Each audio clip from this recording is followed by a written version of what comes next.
Welcome to Dad's Watching Sports, Sunday, May 14th, episode 16. We are so glad that you are checking us out, whether it be on our iTunes podcast, on our website, through YouTube, however you're checking us out, through our Facebook page, Twitter. We appreciate that, and we're looking forward to another great show here with Dad's Watching Sports. If you're not familiar with the show, we talk some of the biggest news in sports, but we also talk about our lives as dads and our households. We all have young kids, and as you can imagine, it's only even amplified during this quarantine and during the COVID-19 pandemic.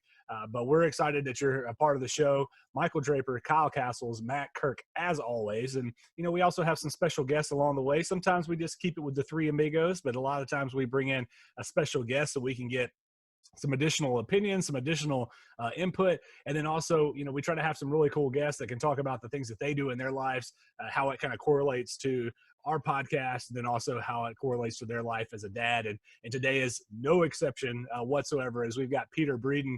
Peter is joining us. Peter, why don't you just tell us a little bit about yourself, your family, some of your hobbies, maybe favorite sports teams, and just kind of introduce yourself to us. All right. Well, my name's Peter Breeden, like Michael said, and some of my favorite hobbies, I like, hunting. I'm a big hunter and obviously a big fisherman, and I'm an avid sports fan. I love to follow sports, and I know it's an unpopular opinion living in Southeast Oklahoma half the year, but my favorite sports team's pretty much anybody who plays OU. There we go. I like anybody playing OU. And actually Baylor as well. My youngest sister goes to Baylor, so it's always a good time when they lose. Oh, yeah. Yep. And so as far as family goes, my wife and I are married to a beautiful woman named Mackenzie. And we just had our first baby, a little girl named Elliot Jean. And she's a little redhead, pretty fiery. Already I'm wanting to buy her anything she wants. And she's not even 4 months old yet. So there you go. Yeah, man, we're all in the same boat with you there. Well, obviously we've got you on this show, obviously to talk through some sports stuff, but you've got a pretty cool career that you have there too. Just tell us just kind of briefly about what it is you do for your day job. Yeah, so I'm the head fly fishing guide for Beavers Fly Shop, November through the end of May, and for the Sportsman Outdoor and Fly Shop in Lake City, Colorado, from June until the end of October. And basically what I do is fly fishermen of all skill levels, whether you're just getting into it or you've been fly fishing for years, they book me to take them out on the river for a day. Typically, I know where the fish are. I can rig them up with the flies that are current, and always have a little instruction, constructive criticisms, stuff that we can do to help them up their game and be more efficient and successful out on the water. Well, I know, speaking as someone who has no idea and is very inexperienced in fly fishing or fishing in general, I know I would take all the advice that you give out there. But Peter, we're looking forward to having you on the show today, and we'll get into a little bit more about the outdoor life and specifically fly fishing here in just a little bit. But again, those that are checking us out, if you're checking us out for the first time, thank you so much. Go into the Apple Podcast app there on your smartphone, subscribe to us, rate, review, give us some feedback. We want to know from our diehard listeners, whether you're in the United States, whether you're over in the Philippines and the great country of Canada, or even our Irish buddy over there in Dublin, give us a review. We want to hear what you guys think about the show, what topics you'd like to hear, what are some things going on in your lives as well. And we would love to do that. We'll talk about it on our show. We mentioned this last week. We are officially a member of the RTF Sports Network. If you didn't have a chance, go to rtfsportsnetwork.com on Mondays at noon Central, and you'll hear our show every single week. And we appreciate the guys over there at RTF Sports. Also, you can check them out on social media. We'll be kind of linking up with them some through our social media accounts as well, doing some cross promotion, but very, very excited about that. And of course, you can catch us out, Dad's Watching Sports. Matt's got the Instagram. I check on the Facebook and the Twitter. You can check us out on YouTube if you're checking out our video. We've got an awesome new video feed that if you're watching us, I hope you enjoy it. If you're not watching, check us out on YouTube or Facebook. And Matt, we are getting into the TikTok world. I'll be honest, I don't know a thing about it, but I downloaded the app, and my wife's been trying to explain to me how we should do this. But I'm very excited about TikTok. Matt, I know you got a little experience with some TikTok. Are you excited to have us there giving some Dads Watching Sports? I am. I'm going to have to get that account info so I can make some cool videos, get some cool dad content on there for sure. Without a doubt. No doubt about it. All right, guys, we're going to get into some great topics. We've got some sports back. Hallelujah. And we're going to talk about that. But one thing that I've got to bring up, And I've got to be a little sensitive here because I don't know if he's a listener or not. But I've got a neighbor 2 doors down that nice guy. We're overly cordial. We see each other. We're like, hey, how's it going? He's got 2 young kids. We have that kind of going in common. But my man's got a huge truck. I think it's maybe a Dodge.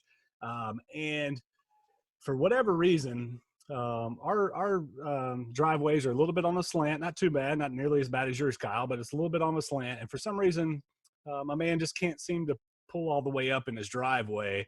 And he consistently, and I mean every single day, leaves the tail end of his truck in the middle of the sidewalk. My family, we're an active family. We like to get out for walks. We've had to because of this quarantine. I like to run and push our kids in the double stroller.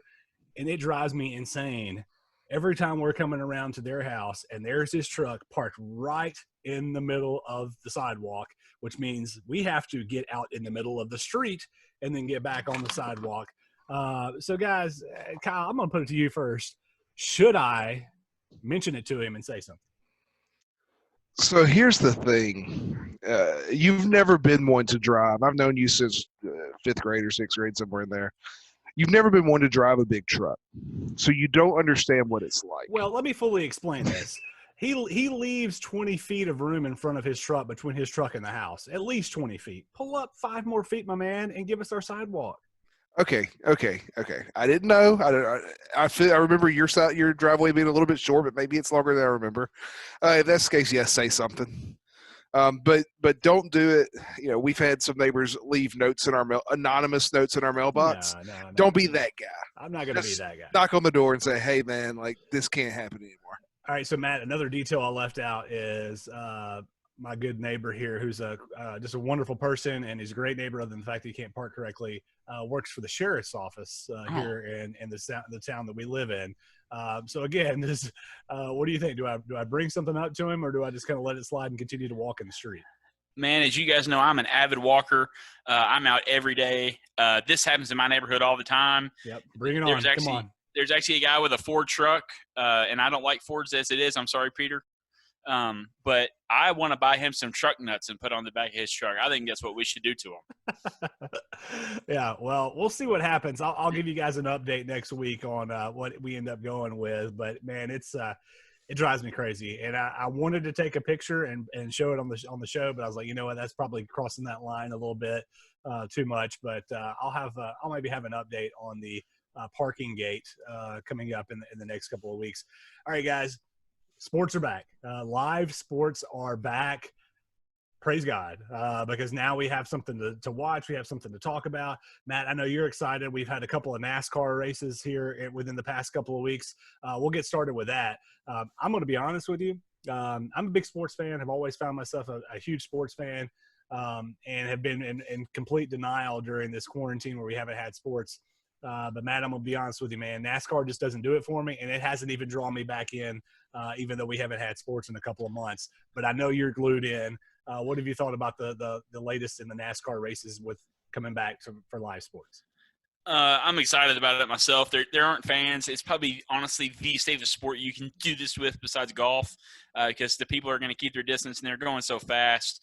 I don't think there's any chance that they're going to spread it within themselves.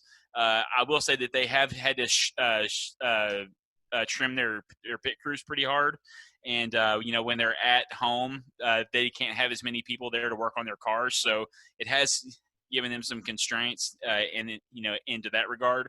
And they're not qualifying. So they go and they're doing like a random draw. So, it's typically based on who's the fastest car of where you qualify at. Mm-hmm. But for these, they're actually just doing it random. So like Chris Buescher, for one, he's not, a great driver, but he could be on the pole just out of pure luck. Sure. And, it's pretty cool. There's actually a race going on right now for those who care at this time at 8:39 on Sunday night. And currently Alex Bowman, my new favorite driver, because he drives my old favorite driver's car, which is Earnhardt Jr. He drives the 88 car. And then Truex Jr. is in second, Kyle Busch third, Chase Elliott fourth, and William Byron, his Alex Bowman's teammate, is in fifth. Uh, really quickly, the guy that had a horrific accident, Newman, is he back? Yes. Is he back in racing? Yes, he is. He is back. The Rocket Ryan Newman is back in the 6th car. He's actually in 11th place right now.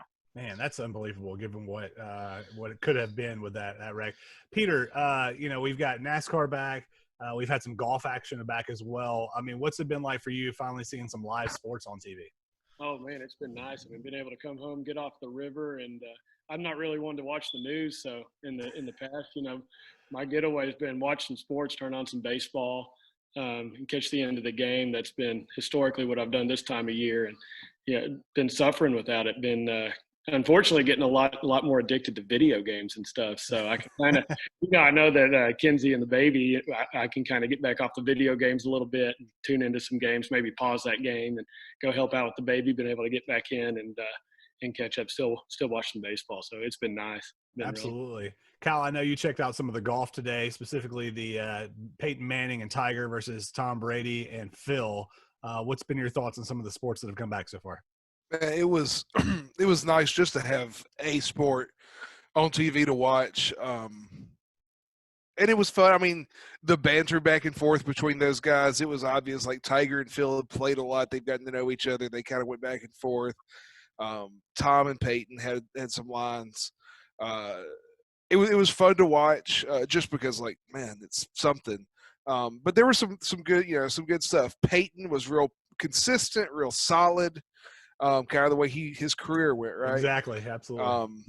Tom had the shot of the day on 8. He was probably 150 yards out, and the hole was kind of in the middle of a hill. That ball hit a little bit above the hole, probably a foot and a half, maybe 2 feet above the hole, and rolled back down in the hole. And Tom hadn't played well at all that up until that shot. And it's like he finally got settled in. So it's kind of the way Brady worked, in especially in the big games, right? Like he seemed to be a slow starter and pick it up at the end. And he's kind of the way he played today. So it's interesting that even out off the football field, both guys kind of did what they do. There you go. Got to unmute yourself there, Matt. One thing happened that I thought was pretty cool.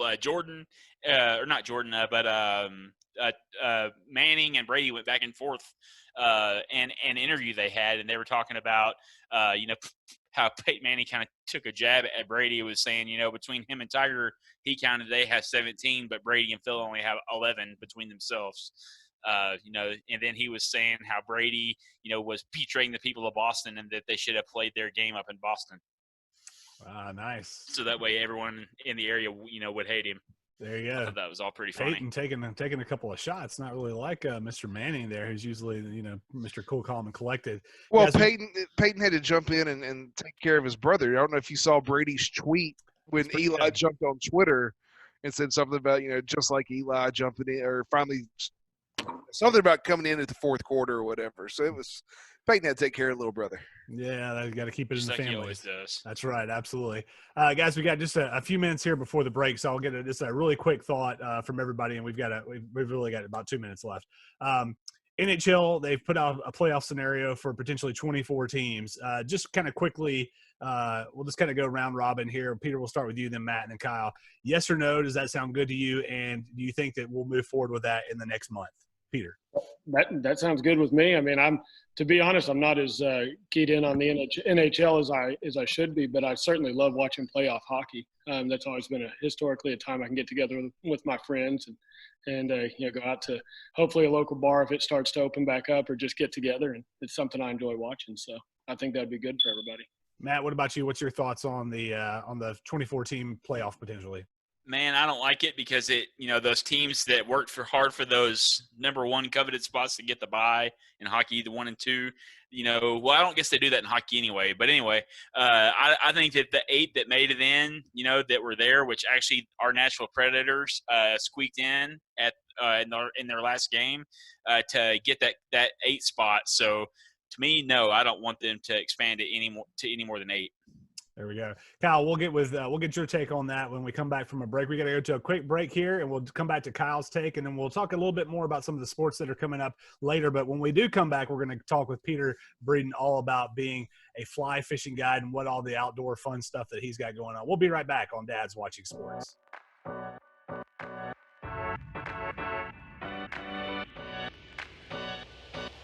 All right, we're back here on Dad's Watching Sports. Thanks so much for joining us, episode 16. It is Sunday, May 24th. Michael Draper, Matt Kurt, Kyle Castles, and Peter Breeden joining you here.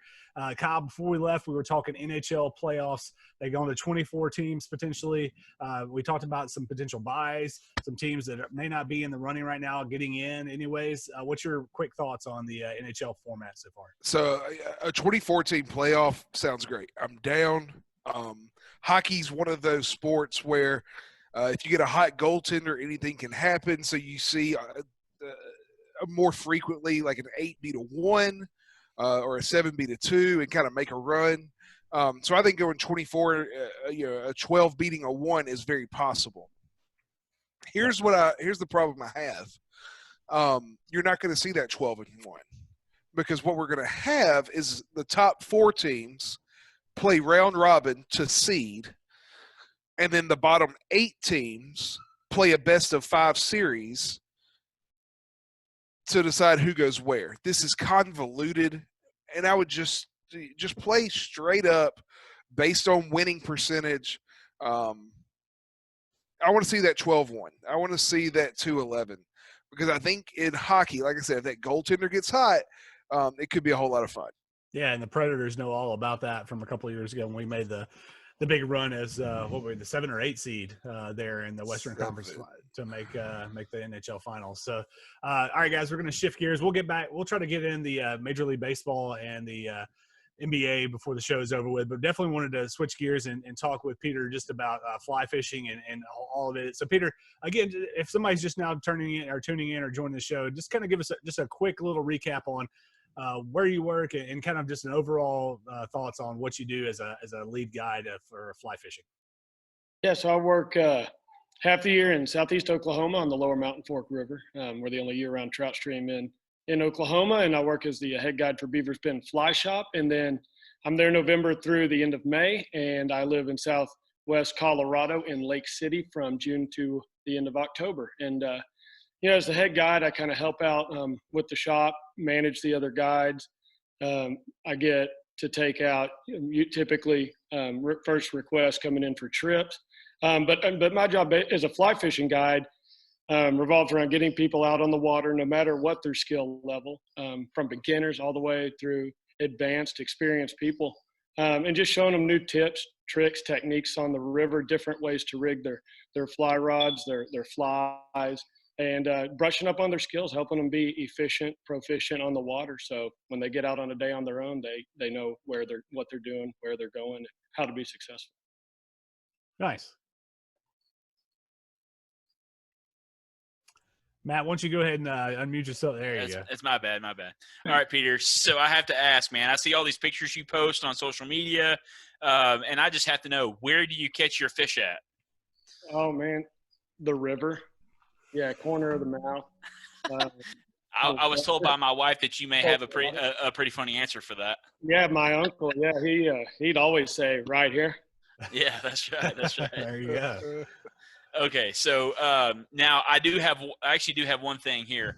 I'll get to it at the end. But anyway, so the question I have, tell us about you've already asked what you do as a guide. So I'll just get to my other point now. And Michael, you can edit this part out because it's getting kind of rambly. Yep, we'll do that. Don't you worry. I appreciate that. We all have our little dad jokes, and I'm just curious, what is your best go-to dad joke? Do you ever sneak them in on the river, when you're guiding, or what? Oh yeah, I've got a couple fishing jokes. How do you communicate with a fish? No idea. How. Drop it a line. Very nice. What'd the fish say when it ran into the wall? Damn.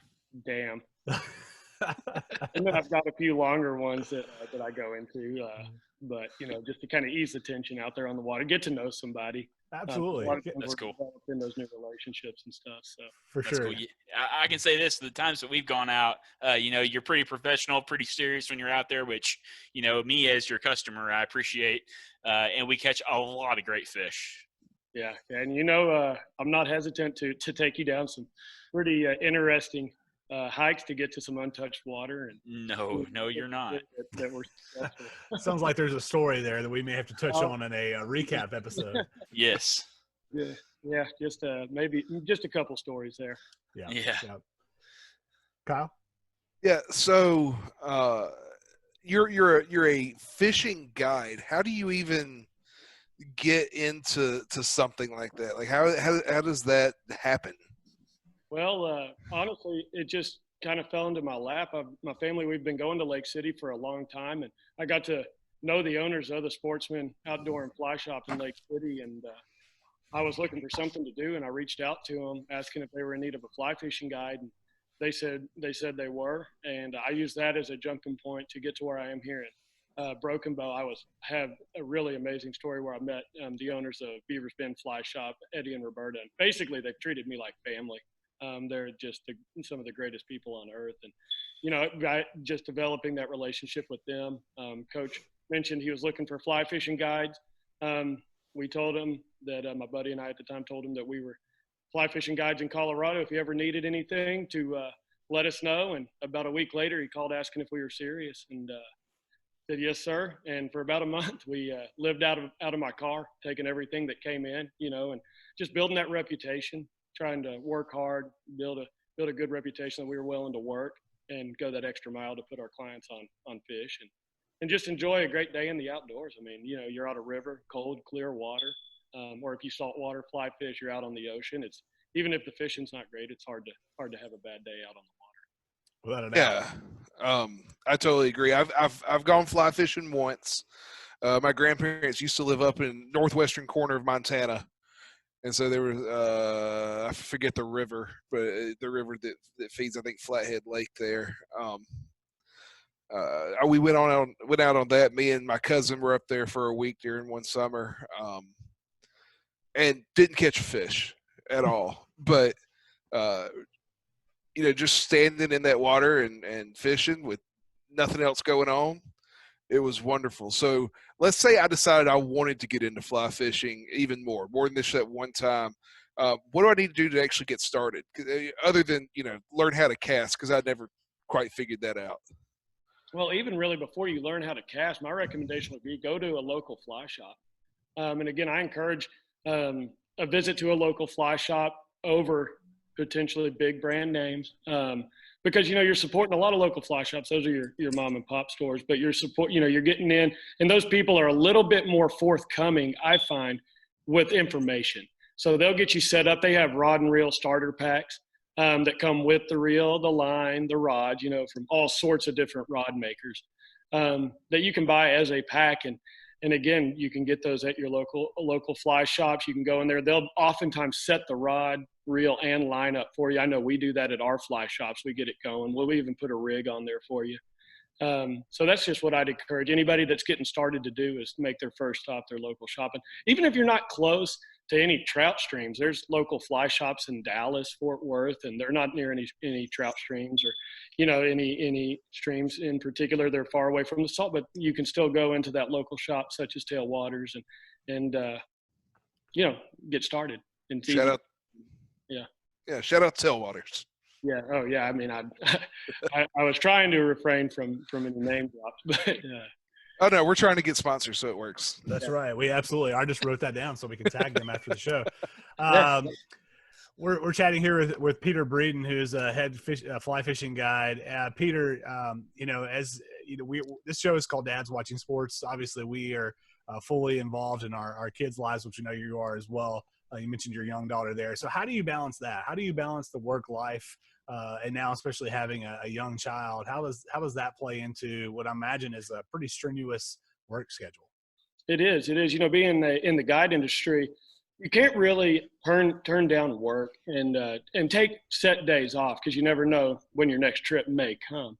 So what I've had to do to try and balance that out, and, you come into conflict with clients quite a bit when you give out your personal number, whether it's to send them pictures or say if you need to get in contact with me.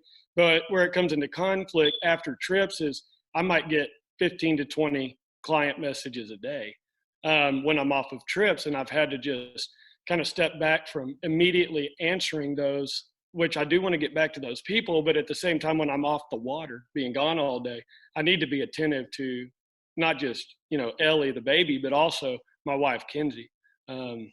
Because I had no idea until we had this baby, what being a mother entailed. It's pretty unbelievable. So, just being able to disconnect myself from the river, and it's something I'm still working on, to be completely honest, and being able to disconnect myself from the river and my clients and be there and present for my family when I'm home. Sure. Well, we all fight that battle, man. So it's, one thing I've learned is you have to give yourself a little bit of grace in that regard. Cause it's, we all try. So that's for sure. So.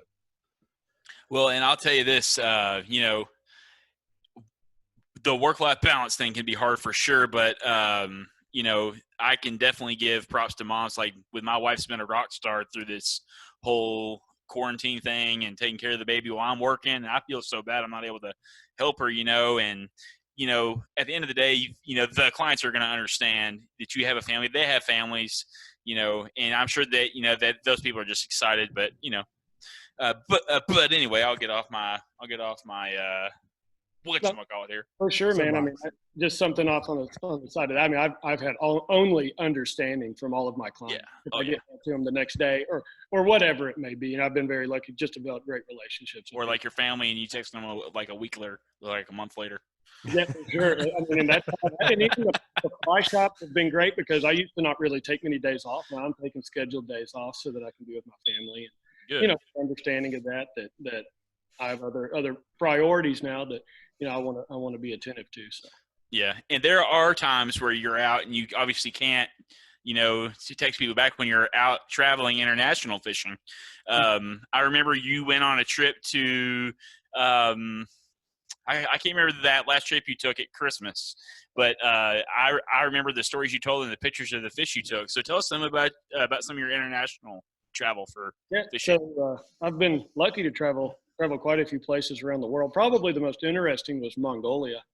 We did a 15-day float with Mongolia River Outfitters on the Annan River in Mongolia. It was a really pretty extreme trip, the travel getting over there, the flight out of Ulaanbaatar to actually get out to where we were fishing. I remember we couldn't see anything. Clouds were covered in, and it was a test of the nerves because you'd hear terrain warning 500 feet, but you couldn't see out the windows. So Wow. That was interesting. But as far as just the overall trip, it was beautiful. We were fishing for fish called a taimen, which is one of the largest trout species in the world, if not the largest. They can grow up to 100 pounds, and they're massive, and they're very, very rare. You're hoping when you fish, you're fishing for, one or two fish a day. So it's that grind. You're out there just taking in the culture, the peoples, and just enjoying your time in another country, fishing for exotic fish. And it was really a truly mind-blowing experience. And I honestly can't wait to go back. Yeah, man, it really sounded like a cool trip. And, another story for another time, but your flight over there was pretty crazy too, from what I remember. Yeah, we basically spent 36 hours in the San Francisco airport. Oh. But I did see Mike Tyson. Yeah. Oh, there we go. Yeah, definitely worth that for sure. Guys, we're up against a break here in just a few minutes, but I will let Kyle ask one more question before we toss it to a quick break. Yeah, so trout. I have never actually eaten a trout that I enjoyed. I don't catch them apparently, but I've eaten some that others have caught. Do you have like a go-to, like this is how you make trout, how you cook the trout to where it's actually good? I personally don't eat a lot of trout. I prefer to eat, like a brook trout. It's actually a char species, but my wife, she always cooks them in like lemon butter and garlic, and she'll bake them. I've grilled them before, and that's always been really good to me. But again, I'm not particularly a really big trout fan, but I know a lot of people just love that lemon butter and garlic. That seems to be a real, and even add some dill in there. We'll add some dill, and that usually makes it real good. So. Gotcha. There you go. Well, guys, we got to head to a quick break. We'll be back after this break with more with Peter. We've got Matt Kirk, Kyle Castles, Michael Draper here. We're going to talk a little bit more about some of the stuff that Peter does there as a fly fishing guide. Also, we'll get into some college football talk and some quick hitters as well. We will be right back right after these messages. We've got to pay the bills sometime. We've got to be able to do that. So we'll be right back after this commercial break here on Dad's Watching Sports. We'll be right back.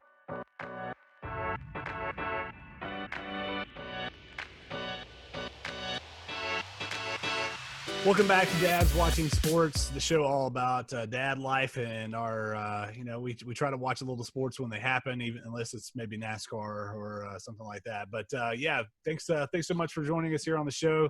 Michael Draper, Peter Breeden, Kyle Castles, Matt Kirk. Peter, one last question that I wanted to ask you about the whole fly fishing world and everything that's involved in some of the work that you do is, so I've got a daughter, she's 3 years old, and just kind of out of the blue one day, maybe last week, she says, "Hey Dad, I want to go fishing," which I fished quite a bit when I was younger, but haven't been in quite some time. So you kind of gave us a recommendation for somebody that wanted to get into fly fishing, but when you've got a young child that says, "Hey, I want to go fishing," what's your recommendations on, what we should do as dads when our kids kind of get to that age and say, "Hey, let's do this"? Well, the biggest thing I find with parents coming out when they want to get their kids out is don't force the kid to be out there, because then it becomes not fun for them, and it burns them out. For example, Ellie, she's not old enough to really know what's going on, but we went out, Mackenzie and I went out fishing the other day with her. She started crying right away, and instead of forcing her to be out there, or a dad forcing his son to be out there fishing, if he doesn't want to do it, then call it a day. Go in, don't try to push them to have fun.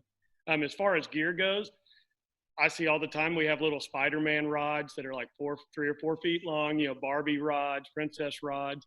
And that's just something that the kids come in. They're not super functional, but you don't even have to tie a real lure on. Most of them come with little blue fish or pink fish off the end of it. And you can just let them go out, cast that around, and have a good time. Just make sure they're having fun. That'll keep them wanting to continue to come back. So. Absolutely. Peter Breeden of the Beavers Bend Fly Shop and Sportsman Outdoors and Fly Shop. Peter, again, thanks for coming on the show, man. We really appreciate all the info. We do want to shift gears really quickly to a couple more sports topics if you'll hang out with us here, and I'm interested in getting some of your takes. So, guys, if you didn't hear this over the past week, Vanderbilt University, who I'm actually repping with my beverage here, hired Candace Lee, and she is the first female athletic director in the SEC. She was an interim AD since February after Malcolm Turner just really kind of up and left after being there a year. Played basketball at Vanderbilt in the early 2000s, had stayed on with the athletic department. And Vanderbilt also becomes the first, one of the very few Power 5 conferences teams that has an African-American AD, head football coach, and head men's basketball coach, as they have Derek Mason and Jerry Stackhouse as their men's basketball coach. But guys, we all have daughters, and to see a female going into the leadership role at an SEC school as an athletic director, to me is really cool. So Kyle, I'll put it to you first. You heard the news. What were kind of your immediate thoughts as you have a daughter there as well? Yeah, I mean, I feel like I've given this answer to other questions on the show, but it's something that I want my daughter to see as she gets older. I mean, she's almost 6 months now, so she doesn't have a clue what's going on. But as she gets older, I want women to be in positions of power, so that she can see that is an option for her. And I think that's real important. That little girls just see, like, I don't have to. I feel like when we were growing up, girls kind of were pegged into these are the types of jobs you do as a girl. That's not the case anymore, and we should have known it wasn't the case then. But the more and more females in positions of power and positions of authority we can see, I think the better it is for all girls nationwide. There you go. Peter, you just mentioned, you and your wife have just recently had a baby girl. And I know, as we kind of talk about, as Kyle just mentioned, now we're seeing where women are in prominent and predominant roles. And we shouldn't be surprised by that because we've seen how strong our wives are and how strong our children are. But what does that mean to you as someone who's, now responsible for growing and nurturing and educating a young woman who will eventually be hopefully in a position like that.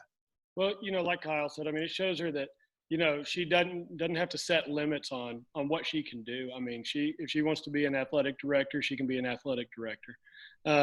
But the sky's the limit. And, kind of touching back on the fly fishing industry, we're seeing a lot of female guides enter the industry, which, had not been there. And so that's showing my daughter Ellie that, hey, if you want to go, it's not just a men's industry. It's not just for men. Like, you can go and there's no reason why you can't be a fly fishing guide. There's no reason why you can't be the athletic director. There's no reason why you can't do anything you want to do. And I think that sends an important message to anybody with a daughter. It's empowering to them. Absolutely. Matt, any thoughts from you as well? Man, it excites me because I'm going to raise my daughter in an era where, that female empowerment is great. I want I have a very strong wife. She's a very strong woman, and she's extremely independent. And I want my daughter to be a spitting image of her in every way possible. And I know that, that she's in good hands with a mom like Emma that raised her to be a strong woman. And now we're also in the age where it's more common and it's not something just completely far-fetched. And I'm very happy for Candace and for her family and for the University of Vanderbilt or Vanderbilt University, whichever it is. That's right. VU. Yeah. Doors. Well, hopefully, Matt, hopefully your daughter gets your sense of humor, though. Nothing against your wife, but I think if she can bring in half the jokes that you do, she'll be in good shape. Guys, so college football, we were just kind of talking a little bit about it there with Vanderbilt. College football, ESPN article came out this past week saying if we don't have college football, the industry of college football for like the universities, they could collectively lose up to $4 billion without having a season, which would more than just cripple a majority of the athletic departments across the country. I think I read that only Texas and University of Georgia would be the only ones that wouldn't have to necessarily cut any sports because of the losses.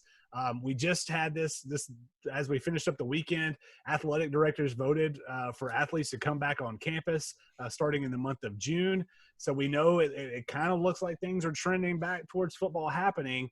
Kyle, I feel like we have this conversation almost every single week, but here we are on May 24th. Do you feel better about the possibility of having college football than you did, say, a week ago? Yeah, I mean, once the ADs said that athletes can come back in June and start getting ready, I feel like we're going to get something. Do I think every school is going to participate? No. But I think we're going to get something. I don't know what that looks like. But schools are going to lose money this year because even if we do get college football, we're not going to get fans in the stands. College football, it's going to be empty stadiums, and that matters because if you think about not just the ticket sales, but the money that is spent on game day, especially, and no offense to our Big 12 brethren here, but especially in the SEC. There's a lot of money being spent, and you're talking about in some small towns. Mike, you went to school in Starkville. On Saturdays at a Mississippi State football game, Starkville probably doubles or even more so. The population of Starkville doubles or more on game day. Auburn is said to more than double. Auburn, Alabama, more than double on game day. Tuscaloosa has roughly about 100,000 people living in the city. Bryant-Denny Stadium holds just over 100,000 people. So you're talking about doubling the size of Tuscaloosa. Those are just the three that I looked at. So you're talking about not just these schools losing money, but people go and stay in hotels. They eat at restaurants, right? They buy gas. That money that is being taken out of those small towns is a big hit. Yeah. Oh, there's absolutely no doubt about that. I mean, like you mentioned, a majority, especially in the Southeast, majority of these college programs, other than really the only one I can think of is maybe Vanderbilt, are in smaller towns. And so, yeah, you're absolutely right there. Matt, to you, do you feel like we're closer to having college football? And I'll ask you this question as well. You're a big Razorback fan. If we do, will you go to a game this year and be in attendance? I will not go. I will tell you that. But I do think we're going to have college football. I'm very sad because it's trending like Arkansas is not going to make their trip up to South Bend, Indiana to play Notre Dame, which my wife and I were going to go to that game. We were going to go to Chicago, eat some pizza, go to Wrigley. You know, we were going to do the whole Chicago experience. But unfortunately, it looks like that's not going to happen. I do think we're going to have some football, though, and I think it's going to be great, and I think it's going to help people kind of start getting back to normal. You know, it's a long way out, and I think as long as it's safe and there's, you know, the players aren't being put at risk, you know, coaches and anyone else isn't going to be put at risk, I think it's great. I personally will not be attending, though, because I'm not going to drive for 4 hours to have to turn around and drive home after the game. It'd be like a one-day trip. You know, because I'm not going to go stay with anyone or stay in a hotel. So You could stay halfway in Broken Bow with us. I could. You're right. I could do that. Unfortunately, I have made that trip before on accident, coming home from Fayetteville one time, and we drove through the boonies around Broken Bow at around midnight, and I thought I was going to get stabbed and killed. So Really? it was on the outskirts of Broken Bow, but the area we were at was very sketchy, and there was a lot of sketchy people on the side of the road. Sounds like Broken Bow. There you go. Peter, you know, college football could be coming back. What are your thoughts on having some Saturdays with some college football? Well, you know, everybody's touched on the monetary value, you know, loss that that will be incurred this season. But, you know, I think if college sports don't come back, aside from just a small percentage that, you know, go play at the next level pro, whether that's in the NFL, MLB, wherever that may be, there are tens of thousands of these students that rely on these scholarships that to get an education and to better their lives, and not just at the Division I level, but, you know, partial scholarships all the way through. And that's a great point. College football, you know, or just college sports collapse, the industry collapse, and, you know, these students are going to be missing out on tons of opportunities that they may have had. Again, you know, other than the small percentage that, of course, will make it pro. Yeah. The rest of them, they get their education and go on to better their lives. I mean, I think that could be even a greater loss ultimately in the long run than the glaring monetary loss. Oh yeah. That is an excellent point, because, like you said, I mean, the football and basketball programs, specifically at major power schools, aren't going anywhere, even if we had some, you know, catastrophic financial losses. But you think about the golf programs and the tennis programs and the gymnastics programs and the swim teams, those are the kids that are going to be impacted for sure. And those are the kids, like you said, that are going to lose those scholarship opportunities. And that could be a kid that it would be the first generation in their family to go to college, and they don't get that opportunity. So yeah, it's I think there's a lot of people cheering for college football to come back, like you said, for multiple reasons. Yes, without a doubt. That's a fantastic point. I'm glad you brought that up. Guys, let's get into a couple of quick hitters here. We've still got quite a bit of time before the end of the show, but let's get into some quick hitters here. We're going to shift to the NFL.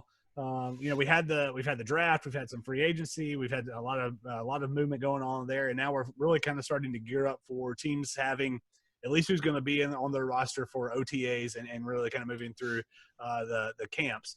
So Matt, I'll toss it to you first. Who's the NFL team out there that you feel like had the best off season and is gearing up for maybe not a run at the Super Bowl, but just a better season than what they had last year? I think that answer is pretty obvious, and that'd be the Tampa Bay Buccaneers. I think they're going to have a great season now with Brady and Gronk. And I feel like that they probably had the best. And I'd say the team that I'm probably most excited about and pretty interested in is I don't know. Yeah, but anyway, it was for sure Tampa Bay. All right. Peter, what about you? Who do you think had the best offseason and the NFL is gearing up for a big run this year? Well, Matt kind of took that from me. I mean, obviously with Tom Brady going to Tampa Bay, but, you know, I'm excited to see how the Cowboys do this year. Being from the East Texas area, I'm, you know, more or less a Cowboys fan, and I'd like to see their defense kind of turn it around this year. I think with if Leighton Vander Esch comes back healthy, he really anchored that defense, and it seemed like when he got hurt last year, defensively the whole unit suffered quite a bit.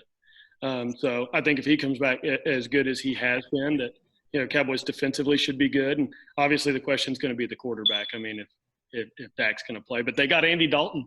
And I'm sorry, I think Andy Dalton's a really good athlete and a good quarterback. I mean, did a lot of good things in Cincinnati when, they don't typically have the best team, and best supporting players. So I think it puts a little pressure on him. Yeah, without a doubt. Kyle? So I was going to say Buccaneers too. I mean, you can't argue Tom Brady, Gronk. Bothers me as a Saints fan, but hopefully Brady plays football like he plays golf now that he's moved to Tampa. So I'm going to go another way. And where most people this time last year would be talking about the Cleveland Browns and their unbelievable offseason, I think this offseason is the one they needed. It's been quiet. There hadn't been hardly anything said about them. They went out and they got Jack Conklin at I think they're going to play him at right tackle, and they went out and drafted Jedrick Wills out of Alabama to play the left tackle. So I think Baker's going to be a little more protected. Another year to grow with Landry and OBJ. They address some parts on defense. I think the Browns are going to be better, and I get it. Every time you say, hey, I think the Browns have a shot at taking a step forward, they end up doing what they did last year and looking like crap. But I think the Browns got a shot to take a step forward and make a push into the playoffs. Maybe, push the Steelers for that AFC North. Steelers and Ravens for the AFC North title. Say, you got the MVP in that division, so that's a tough division. I mean, clearly you guys hit on it. It's the Buccaneers probably, but I was just going to try to be a little bit different. And I think that the Broncos did a lot. Matt, they got your guy Melvin Gordon, who I know you love, but you guys, I mean, we're all SEC fans. We've seen Drew Lock sling the ball around there at Missouri. They got Jerry Jeudy in the draft. They got KJ Hamler out of Penn State in the draft as well. I think the Broncos could make a little noise. They're in a pretty tough division. They're in the division of the team that I thought was going to make the Super Bowl in the San Diego or now Los Angeles Chargers. But I think the Broncos made some pretty good moves, and I'll be interested to see how Drew Lock does with some of those weapons around him heading into next year. Guys, one last question about sports, and then, Peter, we want to touch one more thing about fly fishing with you. Guys, it's been highly debated. It seems like every sports network or group that you go to, they now with all this Last Dance stuff coming out, people have been talking about, okay, who's the top 10 NBA players of all time? We don't have enough time for everybody to go into detail. I just want to know your top 10. We'll just start with Kyle, and then we'll go Matt and Peter, and then I'll answer. We'll just go to 10 to number 1, just the names. That's all we got time for. Shoot away. All right. So this isn't just my top 10. This is the top 10 best NBA players of all time. It cannot be argued. College football. Because I'm right. I'm always right. Yeah. So number 10, Tim Duncan. Number 9, Larry Bird. 8, Kareem. 7, Bill Russell. 6, Wilt Chamberlain. Am I counting that right? 5, Shaq. 4, Magic. 3, Kobe. 2, LeBron. And number 1 is Michael Jordan, by a much bigger gap than I would have thought before I watched The Last Dance. Matt, do you agree? With Kyle? No, I don't agree with Kyle. I think his stuff sucks. And that makes you wrong. Well, Kyle, we can talk about that next week, okay? What's your list, Matt? Okay, so I'm going to go 10. I'm going to go with Tim Duncan. Or actually, I'm going to go with David Robinson at 10. And then I'm going to go with Charles Barkley, Dirk Nowitzki, Shaquille O'Neal, Wilt Chamberlain, Bill Russell, Magic, Bird, Kobe, Jordan. And yes, that's no typo. LeBum James is not on my list.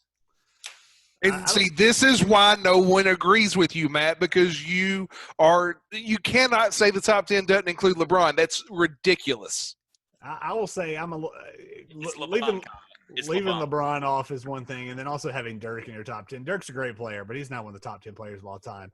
He changed it forever. Peter. He's the epitome of the stretch 4. I'm going to have to agree with Matt on Dirk being in the top 10. But again, that might just be my Dallas areas coming through. But, I think certainly Wilt Chamberlain. Well, I guess I should go in order. Larry Bird probably would come in for me at number 10. Number 9, I'd probably have, Kareem. Number 8, probably go with Wilt Chamberlain. Where am I at? 7, Dirk Nowitzki. I just think Dirk's really good. I think number 6, as far as just pure shooters go. I mean, Steph Curry, I don't know if we've ever seen anybody that can shoot the long ball like he can. And I'm not even a huge Golden State fan. And number 5, certainly Magic Johnson. Number 4, oh man, I don't know, Tim Duncan. I thought he was pretty unstoppable at San Antonio. And then 3, 2, 1 would go LeBron James, Kobe Bryant, Michael Jordan. Well, we're going to go 4 for 4 with MJ at the top, and I don't think we'll get a whole lot of argument out of anybody there. So my top 10, I've got the Birdman, Larry Legend at number 10, the Dream Shake, Hakeem Olajuwon at number 9, Shaq at number 8, Wilt the Stilt at number 7, Magic at number 6, Kobe at number 5, Bill Russell at 4, LeBron at 3, Kareem at 2, and Michael Jeffrey Jordan at number 1. Guys, we're kind of right up against it, but Peter, we had one more question for you. I know Matt had one more question he wanted to get in just about your experience as a fly fisherman. Matt, go right ahead. All right, Peter. So there's one thing that I know about the family is that everyone loves a good fish story. Tell us your best fishing story or your favorite fishing story. Oh man. Well, probably my all-time favorite fishing story would be when I personally landed and this isn't necessarily a funny story, but when I personally landed my biggest brown trout ever, I was just scouting for a guide trip, fishing in Lake City, Colorado, and I'm fishing a freestone stream, which really limits the potential growing season for these trout. Anyway, out there on my own, I set the hook and just see this big fish shaking his head, and I've hunted for a 30-inch trout on this stream for better part of 20 years since I was a kid. And by myself, I finally got the upper hand, turned the fish into the net, and got him in. And that was probably to this day the greatest experience I've ever had. It was low water, nothing was in my favor, and just got lucky there. And also, I have one more thing too, since we got a couple minutes here. I'm sorry to take over, Michael. Well, we kind of need to. You can go ahead and I'll probably have to edit this out, but you can go ahead and ask. Okay, I'll ask. So, Peter, everyone likes to call their fish by names. On Grumpy Old Men, they called their fish the Catfish Hunter. So, tell us a fish that you tracked that you gave it a name for, and what the name was. Well, that brown that I caught, I named it Sauron, and it was the one brown to rule them all. It was 18 pounds, 31 inches long, 20-inch girth. And so, yeah, we give all our big brown trout villain names because I think of them as the villains of the river. So there we go. Absolutely. Well, Peter, thanks so much for joining us this week on Dad's Watching Sports. We really appreciate it, man. And we'll definitely keep up with all your ventures. Really quickly, tell everybody where they can find you, like on your social media accounts, so they can keep up with what you're doing. Yeah, you can go to Beavers Bend Fly Shop on Instagram or Peter Breeden Fly Fishing on Instagram, and you can see we put up clients all the time or adventures. We Iceland, Mongolia, wherever else we may end up going. So awesome. Well, man, thanks for joining us again, Kyle, Matt. Thank you as always. Dad's Watching Sports. We've got another great show for you coming next week, and we will see you then. This has been Dad's Watching Sports. Take care, everyone.